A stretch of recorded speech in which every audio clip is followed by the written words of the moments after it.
Hello, everybody, and welcome back to the Tech Informist. My name is Kevin Harvell. I am joined by Brad Whiteside. Brad, how are you today? Pretty good, aside from summer just starting, and I hope it ends as fast as possible.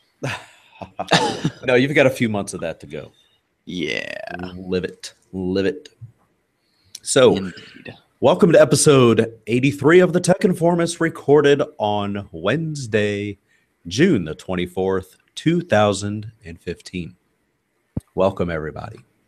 Got a great little chat room going this morning. Mr. Halftime and J Squared. JJ Hammond is in there. That's good to see JJ up and Adam today. Good. Love having that. So welcome, everybody, to the Tech Informist, the technology-based podcast where we focus on technology news stories that interest us and also topics that pique the interest of our listeners. So today we got a really good show lined up for you today. A lot of news stories actually in there with a wide range of topics. So really looking forward to touching on that. So would really love if we could hear some feedback from our listeners. We know you're out there. I look at the numbers. We know. We know all. Yeah. So we would really love if you could give us some feedback, whether Twitter, Facebook, somewhere on social media, or simply email us, contact@thetechinformist.com. And always remember, we record this live on Mondays and Wednesdays at noon Eastern Standard Time in the United States. And you can watch and participate in the live discussion here in the chat room by visiting thetechinformist.com/live. We would definitely love to have you join us on this ride during our live recordings. It's fun. It is very fun because, other times we get corrected or people give us a little, hey, you got to make sure you talk about this. I like it. Don't you like it, Brad? Yeah, and more specifically, they do a very good job at correcting us. That's right, because we're not perfect. We're human. So indeed, and we don't know all, like I said, we do, not in that way. We just know all about where you guys listen from. That's right. Yeah, got it all down to a science. So I had a scary thing happen yesterday that I'm not sure what happened with that, but I was trying to download a SoundCloud app on Windows Phone, which there aren't very many good ones, by the way. And I downloaded a third-party one, and I tried signing in, and it was failing and wasn't working, yada, yada, yada. Anyway, I got an email from Google saying, hey, somebody just signed in Internet Explorer from Tennessee with your Google account. I'm like, what? Nice. And then from Chicago. I'm like, what? So obviously I had to jump on and change my password. So that was cute. That was a thing, huh? Yeah. One little thing that I didn't mention, but this happened within the last couple weeks, is I've been getting emails to one of my personal email accounts from AT&T saying, hey, congratulations for opening new service. And hey, by the way, your payment's now behind and, your service has been suspended.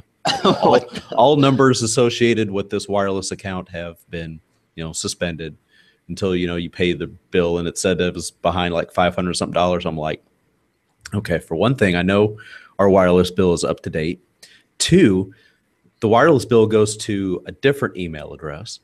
Three, the only service that we have associated with the email address they were sending things to is our UVerse for television.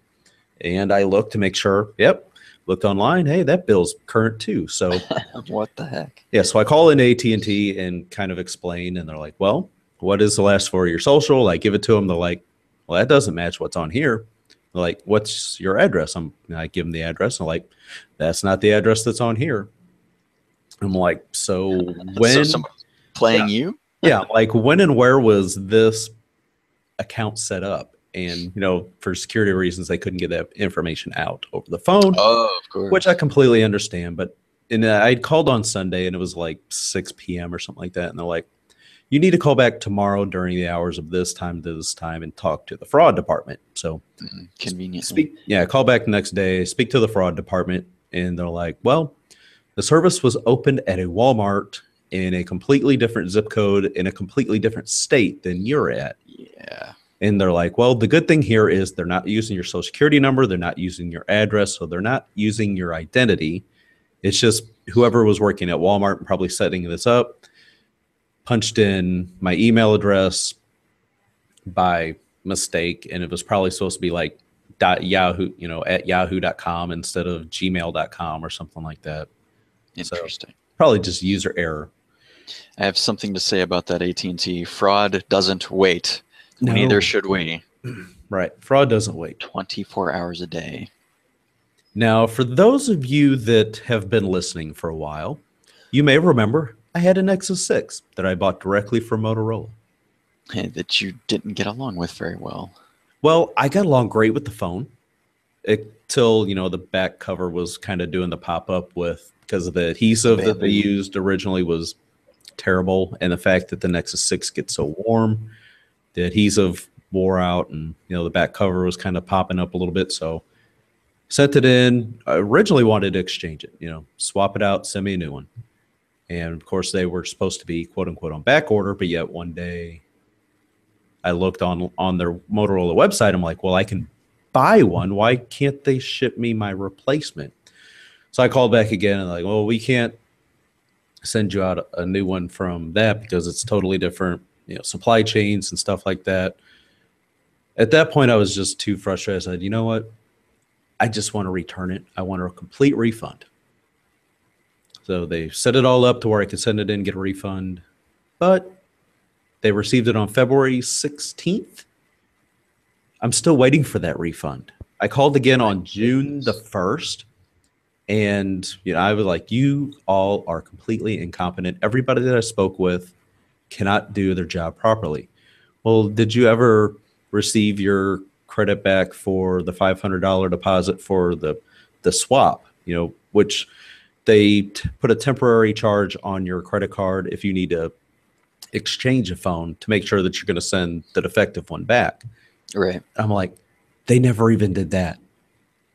So everybody that I've dealt with calling Motorola.com, Motorola themselves, has been completely incompetent. So yesterday I said, you know what?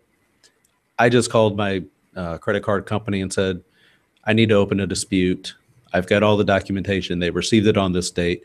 They said that they were going to give me refund 7 to 10 days and still not there. So I'm going to let my credit card company deal with it because I'm tired of calling them. No joke. That is very frustrating. I mean, especially for a tech company anymore. Like, if you mess up this much, it makes me question how much you mess up your devices. Yeah. So right. Keep that in mind, tech companies. Right. I really like Motorola's devices. I mean, they're one of the more pure Android experiences when it comes to smartphones. Well, when it comes to OEMs. Android. Yeah, when it comes to Android OEMs, I mean, you're going to get the most pure Android other than a Nexus. Right. So just very disappointing. On the flip side, Apple has a fantastic customer service window, and that's why people keep coming back. And that's why people love their devices. Right. Because their customer service is fantastic. And Microsoft's is kind of getting up there too. I mean, they're really good customer service lately from what I've heard. So everybody that I know that has had to go to a Microsoft store, whether to exchange a device or have any kind of thing taken care of, they walk out of that Microsoft store happy. I mean, I had to exchange my band because the clips on the springs broke, and they're like, oh yeah, no problem, we'll take care of you. Switch it out, do a few other computer things, there you go, have a good day. Yep, I've heard that numerous times with whether it's a band or a phone or a Surface or, I mean, and if they don't have that in stock, or if it's kind of like a discontinued thing, but you're still under warranty. I waited till it was in stock and knew it was there, and then I went up there. You can get it actually possibly upgraded. I mean, I've seen that happen with people in their Surfaces. They're like, I'll keep that in mind. You still got warranty and stuff like that, but they've discontinued this model. Would you like to get an upgrade of the similar model? People like, hey, you guys don't have the 635 anymore. Can I get a 640? Yeah. Speaking of the 640, I think you should probably have it tomorrow, either a 640 or a 640 XL. I don't know what she's. I'm excited. So I'm looking forward to You bring that to the our St. Louis Microsoft Oh meetup yes, this it Friday. will be with me. Yeah. Right now, so the LG G Flex 2 that I've been kind of fostering for the time being is actually going to my fiance's dad because he doesn't have a smartphone, and I was like, well, it's not that bad to use. I'll set it up for him, get him an account, and we'll give it to him so he's got something to play with. Yeah, but that'll be crazy for him because I mean that thing's like bleeding edge hardware. Yeah, I mean, and Snapdragon I do 810 and all that. like, other than the bloatware, it is a nice phone. For what I've used it for. So yeah. All right, well, let's move into why we're here, and that's to listen to tech news. I don't know if people would prefer us to just keep rambling on about random stories about our personal lives, or hey, feedback. Yeah, feedback. That could be another poll question. There you go. For next week. Would you like us to just ramble on? Perhaps talk about news stories that may or may not matter to you. Indeed. So, first up, we all know that Windows 10 is coming on July 29th. Say what? I know. For those of you who didn't know, hey, there's a new version of Windows coming out for your desktop and laptop PCs. And it's not XP. I know. Oh, sorry. Vista. So, July 29th, a new report claims that the standalone home and professional versions of the operating system could be sold in retail stores. Get this, not on disk, but on USB flash drives. Ooh, I don't know how I feel about that. So, a website called winfuture.de claims via its sources that a USB flash drive versions of Windows 10 Home and Pro will be sold in addition to the old-fashioned method of selling them on DVD discs. The report adds that each USB flash drive version will allow for the OS to be installed and licensed for one PC use. And in addition, both the 32 and 64-bit versions of the two SKUs will be included on the flash drive, so users can pick which one that they would like to install. Now, of course, Microsoft themselves have not come out and said it's going to be disk-based, it's going to be USB drive-based. We don't know for sure.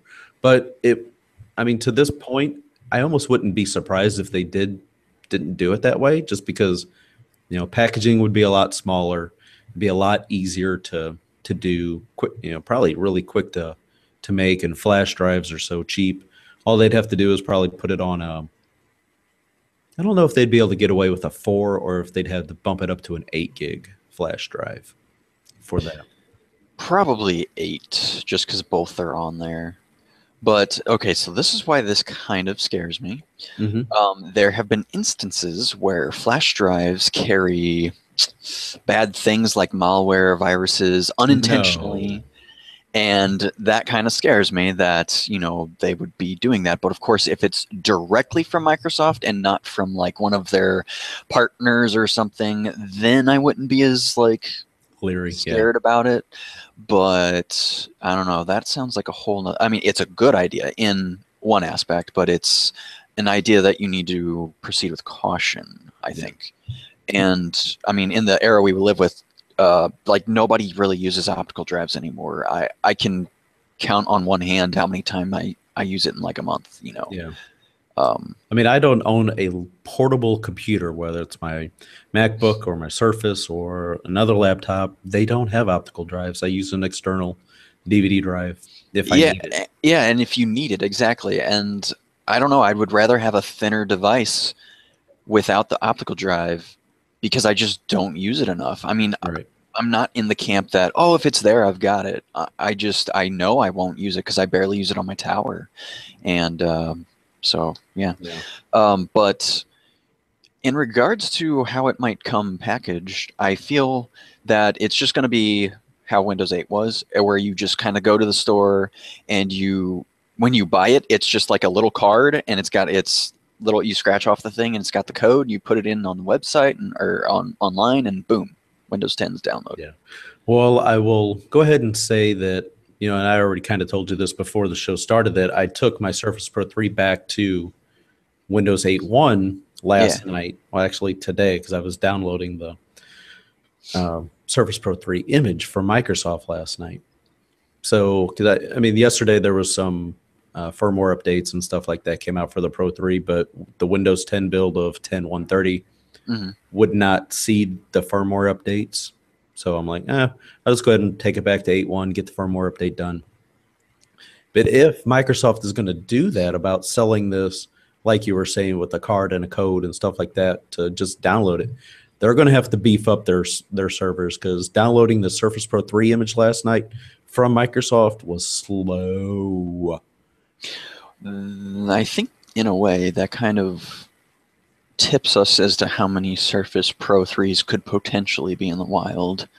That, I mean, they really do have something on their hands with the Surface Pro 3. I mean, it's a very sought after tablet slash laptop, in my opinion. I mean, when I talk to most of my family members, they're like, oh man, that Surface Pro 3 is really cool. I'm like, yeah, but it's really expensive. They're like, oh, is it? I'm like, yeah, it's like $1,000. But I mean, it's an Ultrabook. I mean, what do you expect? So right. So anyway, that pretty much takes care of that first story. So Brad, you're up with Samsung. Oh, okay. So here we go. All right. So Samsung disables Windows updates to favor its own crappy bloatware is the highlight of Gizmodo's article that they put here. So basically, they have a program called SW Updater, and it's their like own proprietary like Samsung updating software, and it disables Windows updates so that way it doesn't break its, you know, once again, crappy bloatware.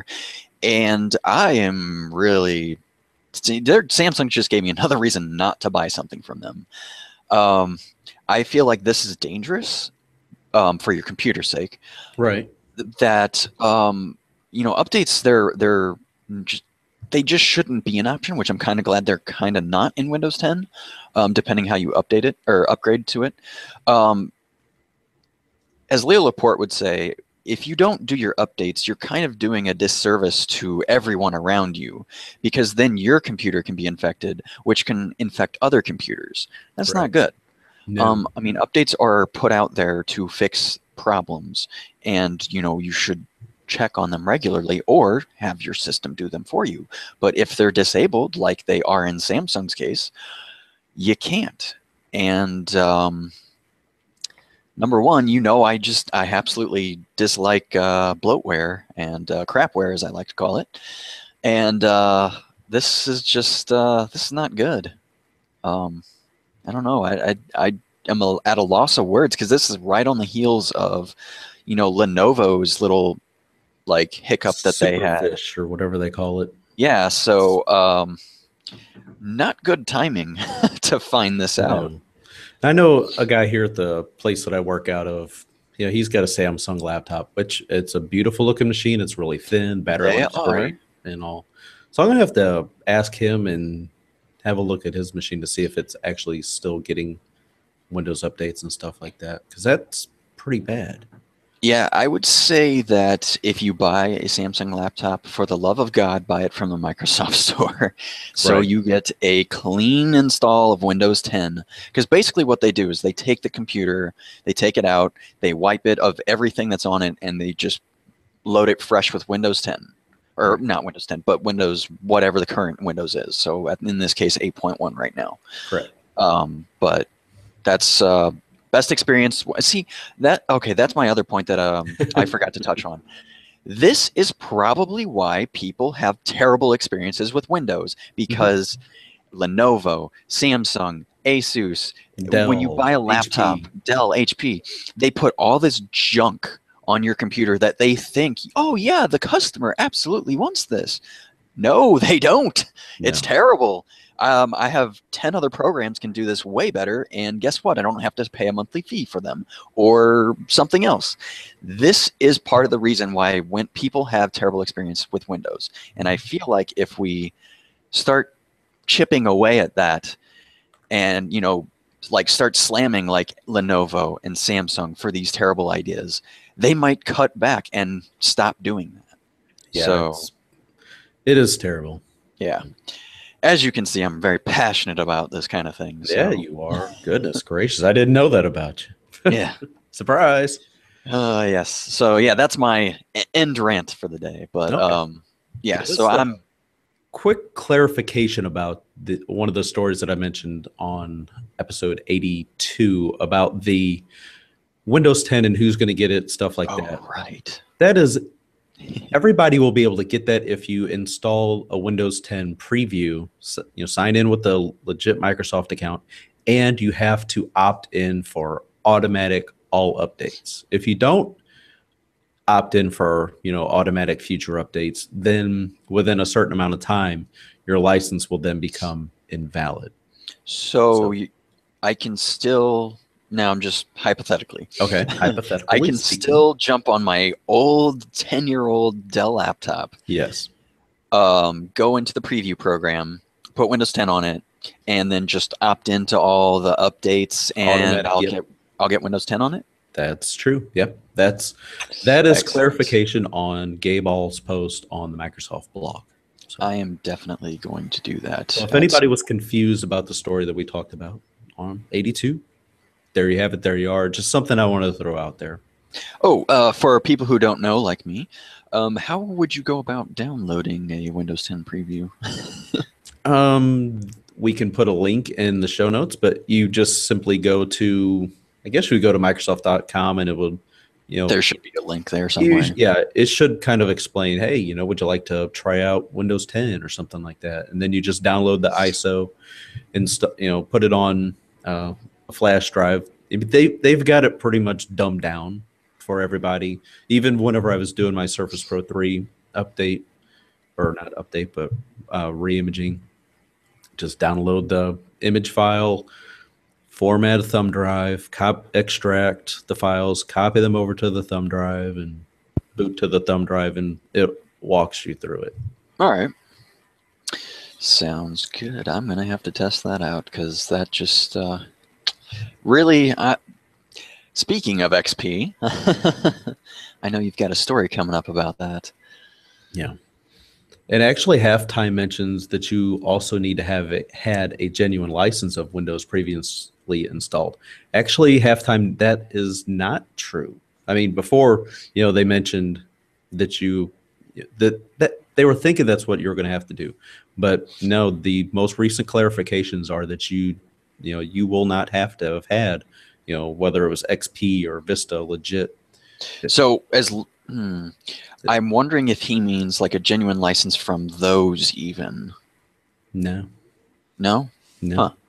All right. Well, I'm going to give it a go, so we'll see what happens. I mean, yeah, I'm pretty much, it's a throwaway laptop at this point. Nobody's going to give me money for that. Yeah. But yeah, I'm going to definitely try that out. You just simply download, install that, sign in for the Insider program, and as long as you opt in for those automatic updates, you will get to keep that Windows 10 until you choose not to get the automatic updates, and then they'll eventually shut down that license for it.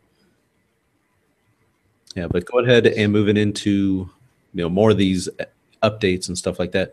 Would you believe the United States Navy is paying Microsoft $9.1 million for continued Windows XP support? Why? Yeah. Oh, let it die. Right. So Microsoft ended support of its 13-year-old OS, Windows XP, over a year ago. Yet, even with all that time, many government and military organizations are still using the outdated operating system on their PCs and are paying Microsoft for special support. Now, this is support that, average Joe Lunchbox, cannot get. Yeah. So, yeah. No wonder all you guys keep getting hacked in the freaking government. You're still running XP. Yeah. So the U.S. Navy's Space and Naval Warfare Systems Command has signed a $9.1 million contract extension with Microsoft that will allow the company to keep offering XP software updates for that division. Now, as much as all those numbers sound really nice, I mean, it's basically free money to Microsoft. I mean, it's like, oh, sure, we'll support you. I mean, there's not much to support. I mean, sure, there's security updates and that, but I mean, that's about it. Uh, that's all kinds of free money in the way I look at it. Yeah. That's $9.1 million. I don't know. I feel like they just need to let it die. It's No. so far gone. It'd be too easy. Be too easy. It really would, though, wouldn't it? Yeah. All right. So we'll go ahead and move into some Google news. Google has finally gotten rid of the beta tag for Gmail's undo send feature for email. So apparently this has been in beta testing for like 6 years. And I've never even really dug in to try it. I've always thought, it really would be nice if Gmail would allow you to unsend something, because send something you forgot to attach a file, or just like, ooh, I should not have sent that email, before it gets read or something like that. So now the undo send feature is available for everybody. Using undo send, you can unsend emails up to 10 seconds after you've hit that send button.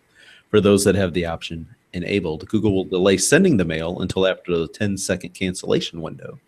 And if you want to extend the window to recover your message, you can do so by up to 30 seconds.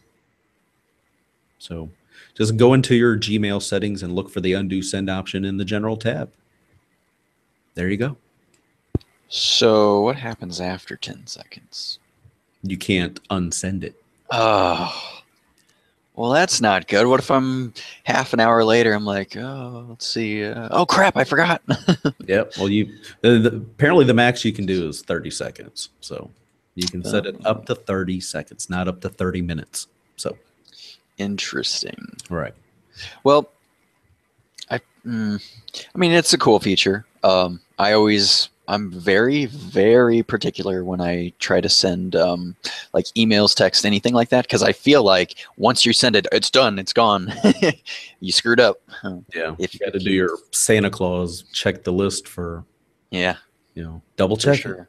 But yeah, that's a cool feature. I mean, I guess if you just remember at the very last second, once you click that button and the light bulb, pops in, it's like, oh. I mean, I've done that before. You're kind of like glancing through something, and you're clicking down on the send button, and before you release the click, you like pull your mouse off the button, and it'll like not send. It won't activate the button sometimes. Depends on how the developers have got that stuff programmed. Whether that's true or not. But another thing that Google is doing is they are now launching Google Play Music, a free ad-supported version in the United States. Whereas before, you could get this unlimited streaming of pretty much everything that is in the Google Play Music store. You would have to pay $10 a month for that. Well, now, that sounds familiar. Now you can get a free ad-supported and have all that access for free. Or you can pay the $10 a month and get ad free. I'm a little surprised that they didn't start out with ads, because I mean, this is Google. Yeah, exactly. But now that Apple Music is in the game, Spotify is doing its thing, and it's all and other streaming. Yeah, and it just seems like the baseline price is that $10 for one license to stream music to, I guess, up to X amount of devices, depending on which service you're using.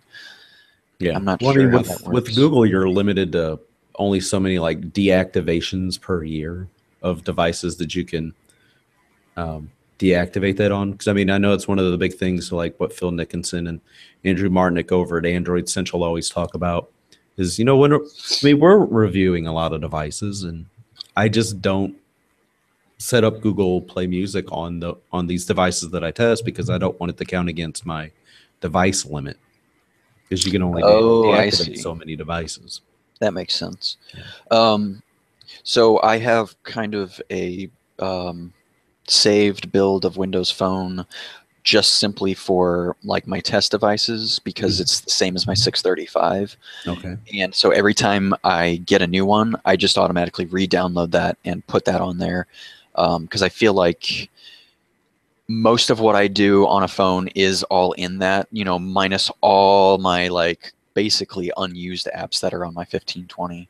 Okay. I mean, I have a lot of apps on my 1520. It's just I don't constantly use them as much as I probably should, being as they're on there. Right. But yeah, I've got Pandora. I've got a few music things, some podcasts, one of the RSS feeds, Phonely. So everything on there that I would normally use is on there, and so that's what I'll probably be doing with the 640 as soon as it pops in.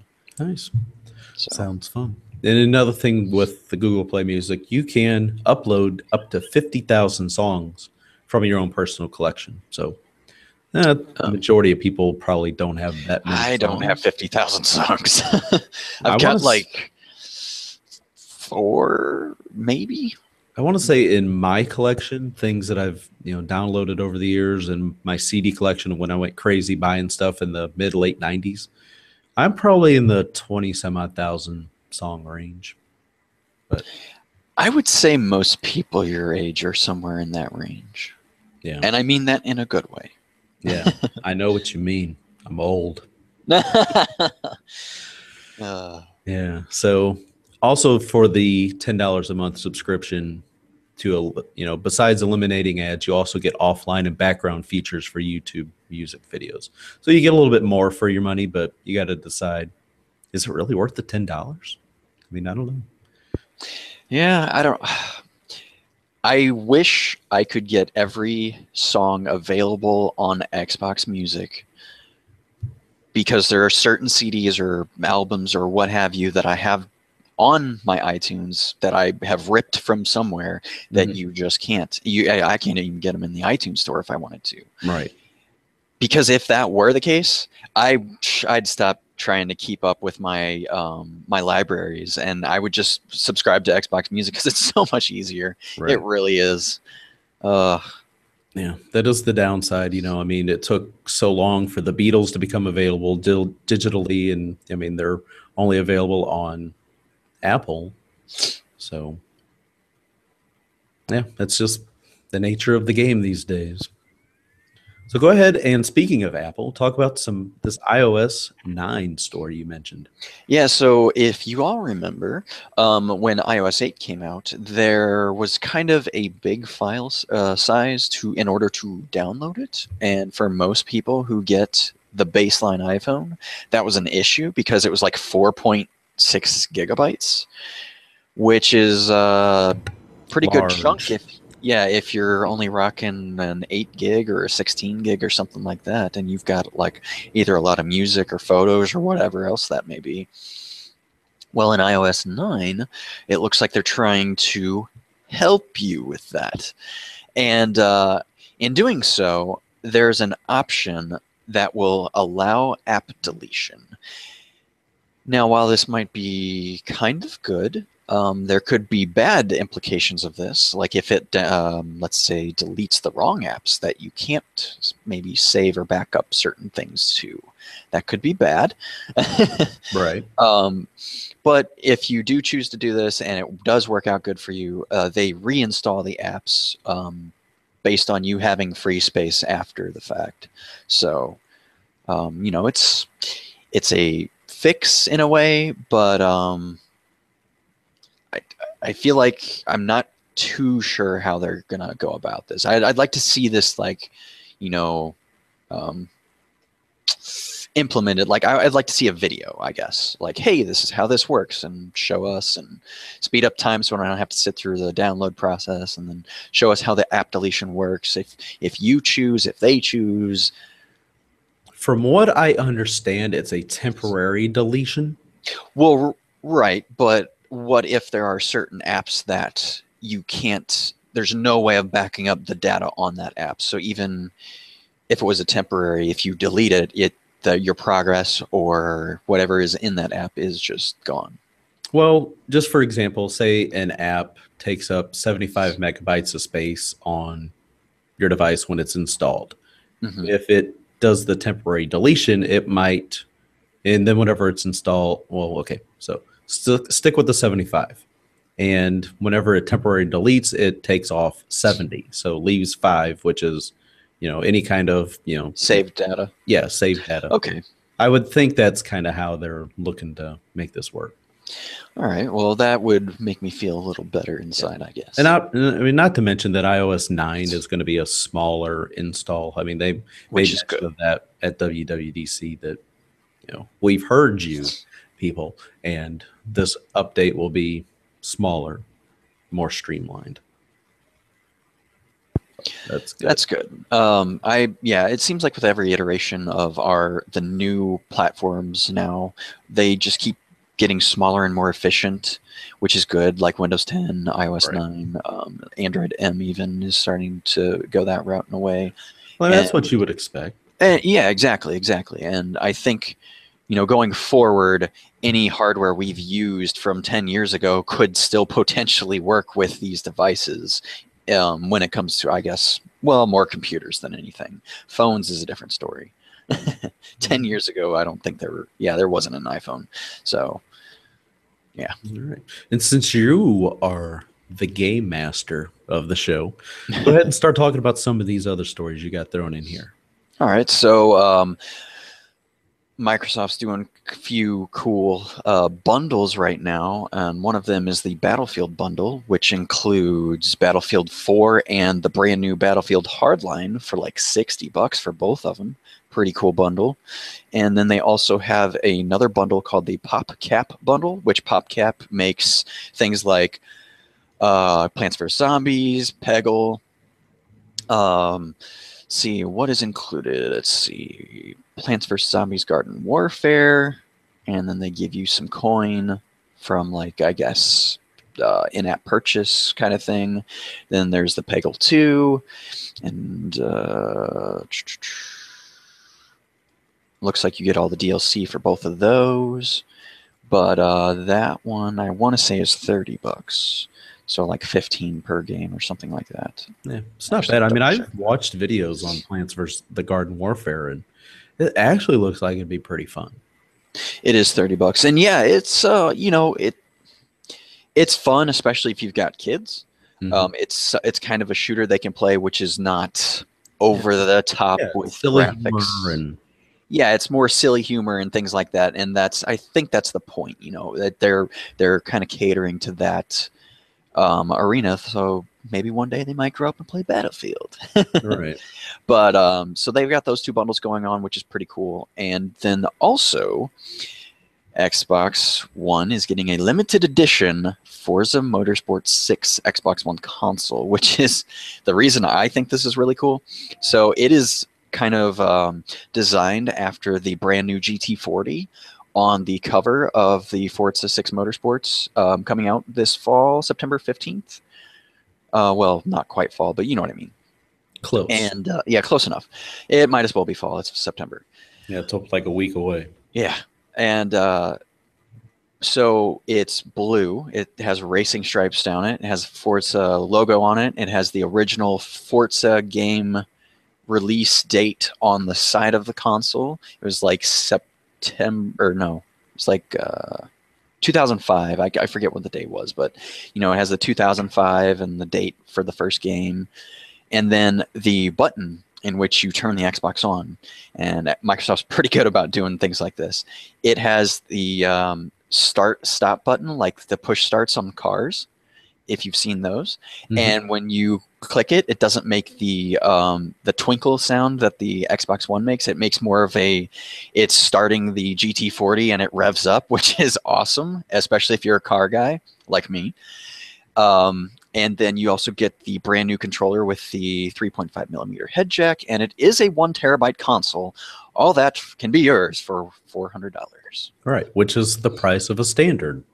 Yes, 1 terabyte. The best part about it, it's the price of a standard 1 terabyte console. It's just special edition with a game. Awesome, awesome sauce. So, if you're a big Forza Motorsport fan, there you go. Or just a big car fan. I mean, I'd be very tempted to get this if I wasn't getting married this year. Yeah. I just don't know if I'd want to hear my console make that noise every time. Oh, I would every time. It's like my Gears of War console. When I push the turn on, it makes the Crimson Omen sound, like every time you go back to the menus on Gears of War. So yeah, super excited. I cannot wait to see what they have in store for Gears next year, because I know they will. Because they're going to have a Halo one here soon, so keep your eye out for that one. Oh, I will surely be talking about it. All right, so moving on. In case you didn't know, I'm a very big Spider-Man fan. Oh, Spider-Man has always been one of my favorite superheroes. You could say. So, favorite overall, or just favorite in DC? Favorite overall, and Okay. it's Marvel, by the way. Is it? Oh, see, I'm sorry for those of you listening. I apologize. I don't know my comic book characters. Yeah, I will fully sing admit that. like it. My gosh. I will fully admit that. That is my fault. Don't flame me that hard. Anyway. Right. So they have announced who will be the next Peter Parker / Spider-Man. And it is 19-year-old English actor Tom Holland. Now, people may know Tom Holland from playing the title character in Broadway's Billy Elliot, and the up-and-coming indie director John Watts, whose most recent film was Cop Car, and that debuted at Sundance this year, has been named the director. So Holland is going to be joining the Marvel Cinematic Universe right alongside Robert Downey Jr. and Chris Evans, because they're going to start incorporating Spider-Man into, I guess, the Avengers story arc in the near future. And let's see. Holland will now get top billing in the first new Spider-Man film when it hits theaters on July 28th, 2017. So a little over 2 years away. And fans can also expect to see him in Captain America Civil War next year. So I'm curious, is this another reboot, or is this a continuation of the story that they just rebooted, or how is that working? They, at this point in the Spider-Man movie world, there's no reason to go back through and give the backstory of Spider-Man. That's kind of what I was wondering, but I just want to know, go back and watch Tobey Maguire, go back and watch Andrew Garfield. Sorry, not Peter Garfield, Andrew Garfield. You can watch those two. You can watch the three with Tobey Maguire. You'll know everything you need to know about Spider-Man for the most part. Right. Yeah. If you didn't already know, because you guys read comics and I don't. Right. Yeah, so will not be long, and you'll be able to see. Let's see. Holland has long been on the short list for the role of a high school-aged Peter Parker. Looking forward to this. Actually, the only comics that I do own are Gears of War comics, and they're actually of the DC universe, apparently. So says the cover, I guess. Okay. Because it's a DC thing. Whatever. I don't know. Yeah, for some reason, I thought that'd be IDW. Because they do, they're actually the ones that are doing a lot of the Transformer comics now. I've always been familiar with Dark Horse comics because they always did Aliens and Alien vs. Predator and the things like that. And those have always interested me. Yeah. You want to know how I'm going to probably make some people a little upset at me? I've never seen any of those. What? I know. Mind blown. My goodness. So you've never seen any of the Alien movies? No. Oh my God, we have to sit down and watch them. I have all of them on Blu-ray. We have to do this. Which, by the way, my buddy just got me, and it finally just came in because it was on back order. My first, which is kind of weird to think if you know me, Alien t-shirt. I've never had one before, but he got me my first one, so I'm super excited about it. Now, has it got a picture of the alien or just the word alien? It does. It has alien across front and has the picture, so yeah. Ooh. Yes, so there's that. Ridley Scott with Alien, fantastic. Classic sci-fi movie. One of my top favorites. Aliens, the second one with, oh God, what's the director? James Cameron. Okay. Probably the best one in the entire series. That's probably his best movie he's ever done, in my opinion. Okay. It's very well put together. It's a great story. And guess what? It has a female lead actress again, which is awesome sauce because she actually kicks butt. She doesn't need a saving. She's never, she doesn't need to be saved per se. The whole movie. Still Sigourney Weaver. It is. She's through She's actually through all 4 movies. All right. Yeah, she may as well be. The third one, not so good. The fourth one, Now, why is it when it comes to trilogies and series of movies, it's like that third one is always the, oh God, why? See, like Godfather and. For instance, Transformers, I felt that the second movie was the worst one, and the third movie wasn't too bad. Okay. But maybe that's because they changed actresses and got rid of Megan Fox. Yeah. I don't know. I thought she was great in the first one. The second one I could have done without her. I don't know. That's just me. Yeah. But I wasn't even focused on really the characters that much. Yeah, Megan Fox was hot in those movies and stuff. She looked great, but well, if Transformers you're on college, the big screen, you know. It's like, yes. But childhood. Oh, right. But yeah, I don't know. I just felt the second movie of the Transformers was very lacking. For me, it was just the fact that you had all these funky characters. You see Devastator, and Devastator's nothing like the cartoon. I'm like, this is terrible. Yeah. That was terrible. But it was still a Transformers movie, and I still liked it. So, well, and that's kind of the point. And which brings me to another point. For those of you who try to bring too much logic into movies like Jurassic Park or Jurassic World or Transformers or anything like that, just stop. Yeah. It's a movie. Enjoy it. You're not watching a Best Picture nominee for an Academy Award. It's a popcorn flick. Enjoy it for what it is. Like, turn your brain off just for 2 hours, 3 hours. Right. You know, however long they are. Right. Usually about 2. I mean, how else is a director supposed to move on to a new scene and let you know that you're not going to be seeing that scene, setting again with Michael Bay? He's gonna blow this. He's got to blow the set up, and that lets you know, hey, we're not going back to the farmhouse because it's gone. Yeah, actually, we just watched that. I think I said that on Monday. Yeah. We just watched that with my buddy. Yep. Age of Extinction.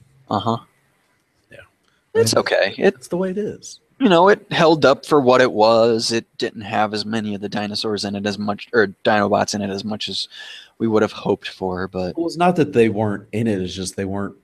They only had like so many minutes. It was like they weren't throw it all in there at the very end. Yeah, they weren't like prevalent enough. Like they weren't shown enough. Where I guess, judging by the previews, we all thought they'd be in there more. But that's kind of what previews are for. They will get you to want to see the movie. That doesn't mean that they're not going to be in the next one. I mean, there's more coming. I know. I'm excited. I hope they are, because I have this little guy right here, my little Grimlock. No. So I'd like to see more of him, because he's my buddy. Anyway. Me, Grimlock. Yeah. Mm-hmm. Yes. All right. So that pretty much does it for the news. We'll go ahead and jump into app and entertainment picks. First one that I want to talk about is Straw. Now, we do our weekly poll question, and we use the Straw app for this because, well, it's multi-platform. I don't need a polling, app that just focuses on one platform. So Ben, the PC guy, Rudolph, and some of the other guys at Microsoft kind of work on this project in their spare time, and they just released an update for it that bumps it up to 2.0, and it brings in some new features such as, let's open this up right now. It's called Strawcast. Now, what this does is it allows you to see other polls that have been posted by people, and you can actually, vote on them. You can share them. You can do, you can actually do like, you could say quote unquote anonymous questions, on here as well. And you can go in there and actually look at, your poll results for different things. You can actually get a new link. You can copy the poll link, whereas before you couldn't, like, once it was there, you had to go on the web and find the link again so you can share it back out. So now it's really easy to do. Oh, that's good because, I feel like the newest update, that's pretty cool stuff. Right. Looks good. I mean, I haven't personally used it, but I know I will. It is a really good little app, and it's available on iOS, Android, and Windows Phone. And another app that got a nice update was Swarm. Now, one of the big things that people complain about with Foursquare is that Foursquare, all of a sudden, they had this crazy idea. Hey, let's transition to splitting up the apps and make Foursquare more of a, I don't really say like Yelp, but it's something that, if you're in a certain area, it would help you discover new restaurants and new places and things to do and stuff like that. And Swarm became the check-in app. So, but problem with Swarm was the fact that they took, and a lot of people were really proud of, hey, I'm the mayor of this place when I check in so many times in a row and over a certain period of time. So I'm like the mayor. So they brought back mayorships in Swarm. So now Swarm is what Foursquare used to be. They're like come full circle. It's kind of strange, but that was updated. I feel like they were trying to head that route anyway, but it just, it takes time for these things. Yeah. Coding is not a simple task. If it was, everybody would do it. But Foursquare wasn't broke, so they didn't really need to try to fix it. That's kind of my point. Weren't they? Well, correct. Yes. I also feel the same way, but weren't they like trying to do something else with Foursquare? To be honest, I really don't know what it was. I believe on the MS Mobile Show, which is another podcast that you guys do, they talked about what Foursquare was trying to become, and that's why Swarm was. Yeah, they branched Swarm out of it. Yeah. It was kind of pointless to me. Just my opinion. You're up. All right, so I'm going to revisit one I've already talked about, and that's Age of Empires Castle Siege. I've actually played it this time. Okay. Yeah, so all my buddies are starting to play it, and I am not a big mobile game person. I feel like investing time into mobile games is a waste to me, because if I'm doing that, I could be playing like a console game instead and actually progressing in something that I care about more. Right, it's a better overall experience. Right. More immersive. But with Age of Empires, it's kind of nice because I can jump in for like 2 minutes, do a few things, place a structure here, grab some money, level something up, and then everything levels up in real time. So it might take an hour or 6 hours for something to be built. So you just leave the app and let it do its thing, and then 6 hours later, hey, you can come back to the game. And it's nice because there's not a lot involved to play it, but it's still kind of fun to play. So right. It's basically a universal app from what I can gather. It's on Windows Phone, it's on my tablet, it's on my desktop, so you can play it any matter of ways. Right. Yeah, and Age of Empires is a great series. I believe it's Windows only, so yeah, all the way back to the desktop PC days. Age of Empires was fabulous. Oh yes, absolutely. So yeah, check that out if you have a Windows anything. It is free to play, and it's kind of fun when you got a couple minutes to burn. The other thing I wanted to talk about, which I haven't used, I'm sorry, I'm terrible about this, but I just think it's worth noting for those of you who don't know, TuneIn Radio is now on Xbox One. So for those of you who listen to radio stations throughout the U.S. or the world, and there's specific ones that you like to listen to when you're on your computer or whatever device it is you're using, you now have the option to snap that on Xbox One, and guess what? Listen to radio stations while you play Destiny or whatever it is you're playing right now. Batman just came out, so I know a lot of you are probably playing that. I know that's been a must-have game of the year. Yeah, that is such a great series. Be interesting to see if people like Witcher 3 more or Batman. And I don't mean the character overall, because I think we can all agree that Batman kind of takes the cake on that one. Yeah, he's kind of awesome. I mean the game itself, because these are two games people are just dying to get their hands on, and The Witcher 3 has had awesome reviews. In fact, while we talk about that, I'm going to look up on IGN real quick. Yeah. And real quick, I want to give you a little pop quiz. Which comic universe is Batman from? DC. Okay. I know that because Batman is my favorite, and he's amazing. And got to double check, If I were to choose my favorite Marvel character, it would have to be Iron Man, because he's like Batman, in that. Yeah, he's just a human. He's not really a superhero, even though it's like highly intelligent. And they're both sort of like Elon Musk, except Batman's like Elon Musk got trained by ninjas. yeah. So, Well, I mean, Batman kind of makes his own cars. I mean, the Batmobile, where Tony Stark just buys these flashy, high-end sports cars. So that's a little bit different there. So while you're looking that up, I'll go ahead and talk about our weekly poll question. And the current poll question is, what is most important to you when choosing a smartphone? The options are camera, display, battery life, potential for software updates. And currently, the results are at 57% of people that were responded have said battery life. 21% of people say potential for software updates, and 21% of people say camera. So nobody has said display. well, it's not that display isn't important, because it is to a point, to a degree, I would say, because I feel like once you get past 1080p on a phone, and I used to think differently about this, but not so much anymore. Once you get past a certain point, yes, it looks crisper, sharper, and all that, but is it necessary? Can you really tell that much of a difference? Right.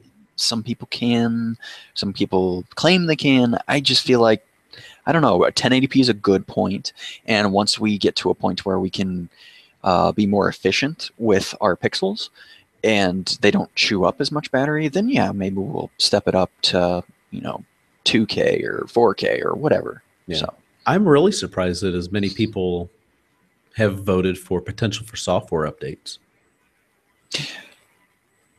that is interesting. Yeah. I mean, it's just dead split with camera. So just to give you an idea, IGN does a 10-point grading scale.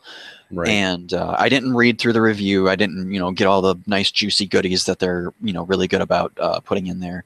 But The Witcher 3 got a 9.3 on their grading scale, and Batman got a 9.2. So they're like right there. Yeah, pretty neck and neck. Really, really good games. Has IGN ever given a 10? Yes. Okay, because I know they are very tough. They're like, oh, they're very tough. Ooh. They always have been. It's always been a big thing. Yeah. I know there's a handful. I want to say about 10 games or so that has been rated 10. Okay. It could be less.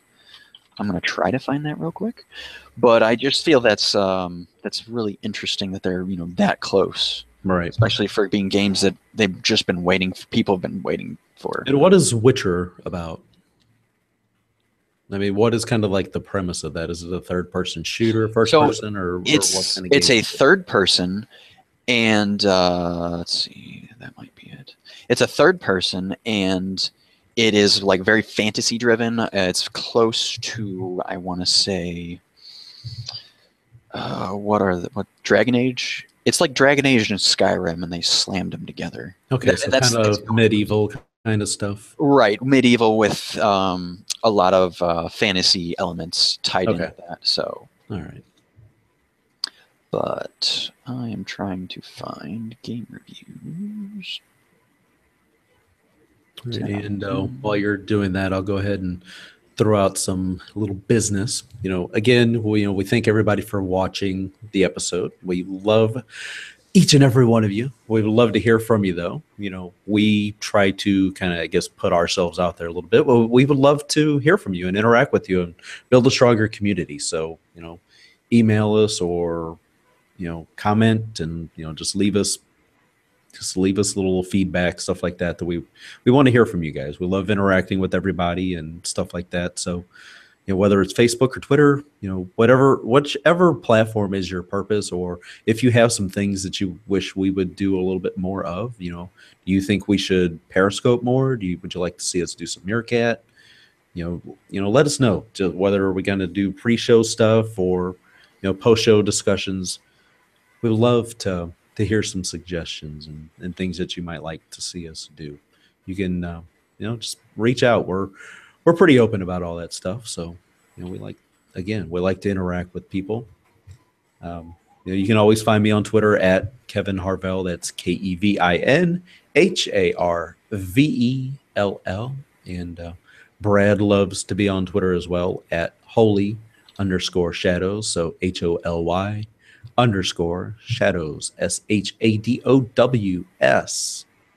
As in Sam. Well, I'm striking out. I can't find it. Striking out. I probably could find it if I had more time, but... Back to AAA you go, sir. Yeah, so... Back to the bench. Looks like they're a little harder to find than... But I know they're in there. I just don't fully remember... Oh, actually, I just found it. All right, so Grand Theft Auto 5 got a 10. Oh, okay. The Last of Us got a 10. Infinity Blade 2, which is actually a mobile game. Legends of Zelda Skyward Sword, I did know that one. Uncharted 3. Chrono Trigger for the Wii. Pac-Man. Red Dead Redemption Undead Nightmare. That's the DLC. Super Mario Galaxy 2. Metal Gear Solid 4. Grand Theft Auto 4. Yeah, so there's quite a few in there. Couple more Zelda games, 2 of the Pokemon games, like really older Pokemon games like Gold and Silver original. Right. Pokemon Yellow. Yeah, and then it just starts getting older. Pokemon Red and Blue, Zelda for the 64, Ocarina of Time. Okay. Actually, that's the end of the list. So it looks like Ocarina of Time might have been their first 10 score. Yeah, it probably sounds about right. Yeah, I mean, obviously Zelda, along with Metroid, are some of Nintendo's like highest rated games. Because Ocarina of Time, that's Nintendo 64, if I'm remembering correctly. Yes. And that was about the time, when IGN was kind of coming into their own. Yep. I mean, I got involved with IGN back in like 2000 when Dreamcast. November 25th, 1998, Zelda Ocarina of Time. Okay. Sounds about right.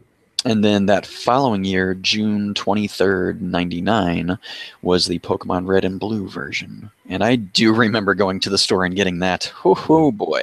I had Pokemon Blue, I think. I had Red because it matched my Game Boy perfectly and made it look like a, oh God, what do they call that thing? The Pokedex. Oh. Oh, goodness. Oh, you gotta love it. I'm a big old nerd. Yeah, nothing wrong with that. But yeah, I'd say the most recent was obviously Grand Theft Auto 5, and then after that, Grand Theft Auto 4. So, okay. Yeah, Grand Theft Auto games have been also very well done. I think the newest one is the best one they've ever done. Even without playing it, I know that, just from what I've watched. So, yeah. All right. That's the 10 out of 10s, so there have been a few. There you go, the 10 list from IGN. All right, well, that pretty much does it. Brad, you got anything else you would like to throw out there today before we wrap up? No, I think that about covers it. All right. Other than that, looks like he just dropped off. So I will go ahead and close this up and would like to thank everybody again for joining us today and for watching and or listening after the fact. So until next time, everybody have a great weekend. We are out.